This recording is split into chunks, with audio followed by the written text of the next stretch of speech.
Gurukul classes के online app पर आपका स्वागत है। तीसरा चैप्टर हमारा है बल और न्यूटन के गति नियम। चलिए पहले हम लोग बल के बारे में जाने। बल को इंग्लिश में हम लोग कहते हैं फोर्स। फोर्स के बारे में हम 8वीं कक्षा में भी पढ़ चुके हैं।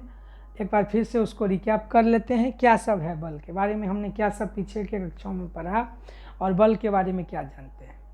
तो चलिए बल क्या है, तो फोर्स क्या है। तो बल धक्का या खिंचाव है।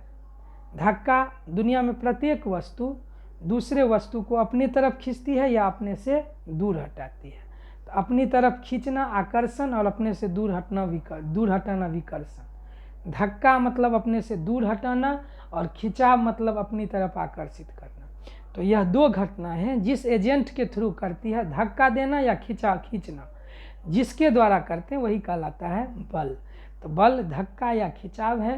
क्या होता है धक्का या खिंचाव से, तो निश्चित रूप से हमने पढ़ा कि जब हम किसी को धक्का देते हैं तो वह चलने लगता है, खींचते हैं तो चलने लगता है। अर्थात कहने का मतलब ये है कि बल लगाने से रुका हुआ वस्तु गतिमान हो सकता है। दूसरा, गतिमान वस्तु रुक सकता है।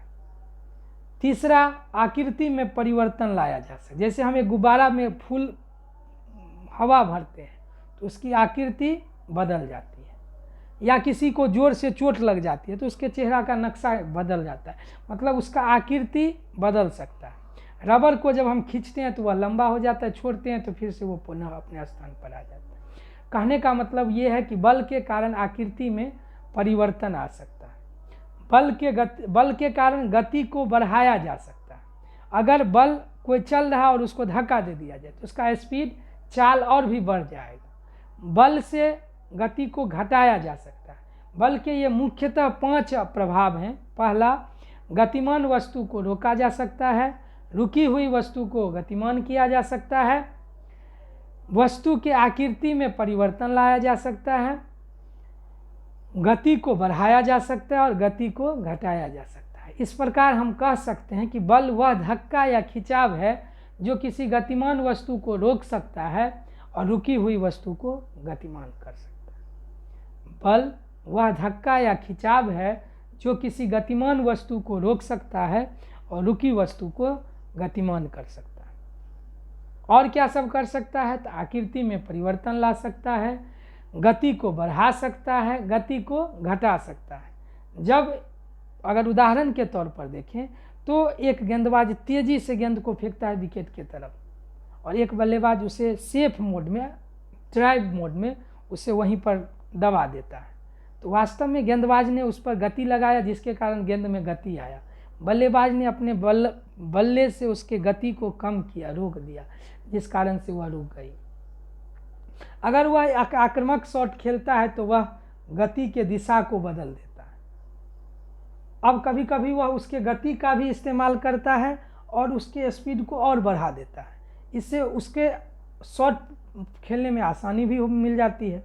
कभी कभी वह इस गति को नहीं समझ पाता, जिस कारण, और कहने का मतलब है कि एक ग्राउंड पे एक फुटबॉल का खिलाड़ी अगर हम देखें तो एक गोल पोस्ट, अपने गोल पोस्ट से दूर की तरफ किक मारता है तो वह बल के गति को दूसरा खिलाड़ी, दूसरे टीम के खिलाड़ी उसको पुनः उस अपने गोल पोस्ट से दूर की तरफ कर, तो हर समय वह उसके गति को भी परिवर्तन होती है और दिशा का भी परिवर्तन होता है। बल ये सारे काम कर सकते हैं।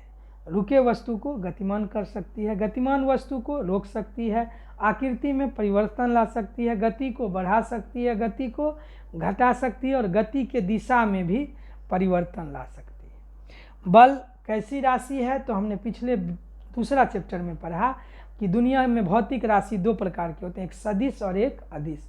तो बल जो है वह सदिश राशि है। याद रखेंगे, force is a vector quantity. बल कैसी राशि है, तो सदिश राशि है। बल कैसी राशि है, सदिश राशि है। इसका एसआई मात्रक न्यूटन होता है। एसआई मात्रक न्यूटन होता है जो बराबर होता है केजी मीटर प्रति सेकेंड स्क्वायर के। केजी मीटर प्रति सेकेंड स्क्वायर के, केजी मीटर प्रति सेकेंड स्क्वायर के। सीजीएस मात्रक होता है डाइन, ग्राम सेंटीमीटर पर सेकेंड स्क्वायर, ग्राम सेंटीमीटर पर सेकेंड स्क्वायर। बल एक सदिश राशि है जिसका एसआई मात्रक न्यूटन होता है, सीजीएस मात्रक डाइन होता है, ग्राम सेंटीमीटर पर सेकेंड स्क्वायर, ग्राम सेंटीमीटर पर सेकेंड स्क्वायर। अब हम लोग बल के प्रकार को देखें तो बल जिस प्रकार से उत्पन्न होती है उस हिसाब से बल को हम दो भाग में बांट सकते हैं, एक संपर्क बल और दूसरा असंपर्क बल। संपर्क बल को हम लोग स्पर्श बल भी कहते हैं और असंपर्क बल को दूरी पर क्रिया बल भी कहते हैं।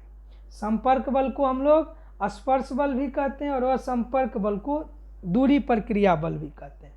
संपर्क बल वैसा बल जिसे लगाने के लिए वस्तुओं का संपर्क में रहना जरूरी हो कहलाती है संपर्क बल अर्थात कांटेक्ट फोर्स, और वैसा बल जिसे लगाने के लिए वस्तुओं का संपर्क में रहना आवश्यक नहीं हो कहलाता है असंपर्क बल। तो बल दो प्रकार के हो गए, संपर्क बल और असंपर्क बल। वैसा बल जिसे लगाने के लिए वस्तुओं का संपर्क में रहना आवश्यक हो संपर्क बल कहलाती है, वैसा बल जिसे लगाने के लिए वस्तुओं का संपर्क में रहना आवश्यक नहीं हो असंपर्क बल कहलाती है। अर्थात बल दो प्रकार के होते हैं, संपर्क बल और असंपर्क बल। संपर्क बल वस्तु को लगाने के लिए वस्तुओं का संपर्क में रहना जरूरी, और वस्तुओं का संपर्क में रहना आवश्यक नहीं हो तो वह कहलाएगा असंपर्क बल। असंपर्क बल का दूसरा नाम है दूरी पर क्रिया बल, अर्थात यह जब वस्तु कुछ ही दूरी पर ही रहता है तभी यह बल लग जाता है, इसीलिए इसे दूरी पर क्रिया बल भी कहते हैं। वास्तव में संपर्क बल भी दो प्रकार के, पहला पेशीय बल और दूसरा घर्षण बल। मनुष्य द्वारा सजीवों द्वारा लगाया गया बल मांसपेशियों के द्वारा लगाया जाता है। आप जानते हैं कि हमारे शरीर में 650 मांसपेशियां उपस्थित हैं और 206 हड्डियां, 208 अस्थियां मानी जाती है लगभग में। तो पेशियों द्वारा मांसपेशी द्वारा लगाया गया बल पेशीय बल कहलाता है। तो बैल द्वारा बैलगाड़ी को खींचना, घोड़ा द्वारा घुड़सवार को खींचना, मनुष्य द्वारा मजदूर द्वारा बोझा ढोना, मनुष्य द्वारा वस्तुओं को खींचना, ये सारे आते हैं पेशीय बल के अंतर्गत। या यूँ कहिए कि सजीवों के द्वारा, जीव जंतुओं के द्वारा लगाया गया जो बल है वो पेशीय बल कहलाता है। यह तभी संभव है जब हम वस्तुओं को संपर्क में रहते हैं, वस्तुओं को संपर्क में रखेंगे उसी समय पेशीय बल का इस्तेमाल। दूसरा घर्षण बल, पिछले 8वीं कक्षा में हमारा एक चैप्टर ही था घर्षण। जब दो वस्तु एक दूसरे के ऊपर गति करना चाहती है तो वह एक दूसरे का विरोध करती है, तो दो सतहों के बीच लगने वाला बल घर्षण बल कहलाती है। तो घर्षण बल भी संपर्क बल है, और घर्षण बल और पेशीय बल तभी लगेगा जब दोनों वस्तु संपर्क में होगा। इसी प्रकार असंपर्क बल भी दो प्रकार के होते हैं, चुंबकीय बल और गुरुत्वाकर्षण बल।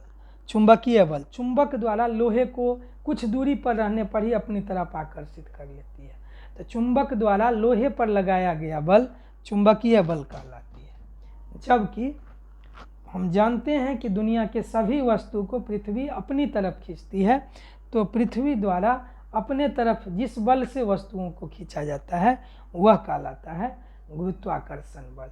तो असंपर्क बल भी दो प्रकार के, चुंबकीय बल और गुरुत्वाकर्षण बल। तो असंपर्क बल दो प्रकार के हो गए, चुंबकीय बल और गुरुत्वाकर्षण बल। तो याद रखेंगे संपर्क बल दो प्रकार के, पेशीय बल, घर्षण बल। असंपर्क बल दो प्रकार के, चुंबकीय बल और गुरुत्वाकर्षण बल।